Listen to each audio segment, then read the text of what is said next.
But that was just part of Novak's rather busy Saturday. He and Vasek Pospisil brought their labor movement to a head. Following a vote by all the men's players, Novak announced the formation of the PTPA, the Professional Tennis Players Association, to operate outside of the ATP. They say it's not a labor union, but it certainly looks and smells like a labor union. Jim, there's still a lot we don't know about the PTPA, but as a guy who's been on the inside of sort of the governance of men's tennis, what's going on here? What are they trying to do? Well, first of all, I mean, what they're trying to do is get more money. Of course, that's always what this is when you have labor versus management. But this was a premature announcement. I think they've just hired, by the way, an ATP CEO who started in January. Not the best time to try and get your platform going when COVID hits. They haven't given him a chance and his team to try and go out and do what they've been hired to do, which is to get more money for them and to have more combined events with men and women that drives more interest in the sport. So that's number one. Number two, if you're going to collectively bargain, you need the collective. They don't have the women involved in this as of yet. Maybe that will change, but they don't even have all the men, especially some of the key men like Roger and Rafa, and even Dominic Thiem and Zverev. So they've got some work to do there. Do we really need someone else at the table? Tennis is so fractured. Do we really need another voice in the room? Why not work more together?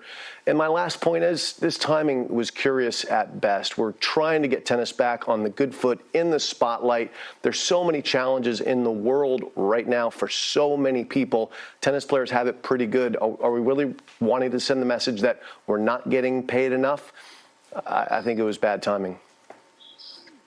Yeah, I think I agree that we need reorganization, perhaps make the sport better. But again, as Jim said, we need to be more together, not separate. And to bring in a whole new organization, number one, we should be a union. But most of all, if there should be any reorganization, it should be ATP and WTA combining together and be stronger that way. Also, Novak has made it known in the past that he thought that women should not be paid as much as the men because men bring in more crowd, etc.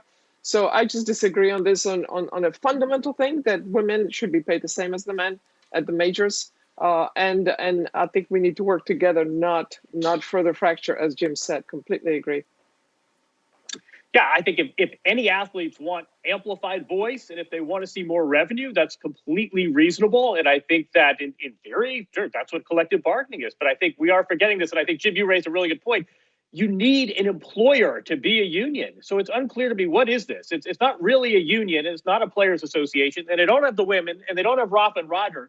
So it's unclear to me what exactly their leverage is. It's unclear to me what exactly the play is. And it's unclear to me, what is this entity? I mean, right now it seems like a group text with a lot of angry players. And I think until we have a little bit more definition, it's really hard to know what to make of this group because right now they're sort of in tennis terms, they're in no man's land. A lot of people thought the ATP was already a union, but in point of fact, the ATP is 50-50. It's 3 board members for the players, 3 board members for the tournaments.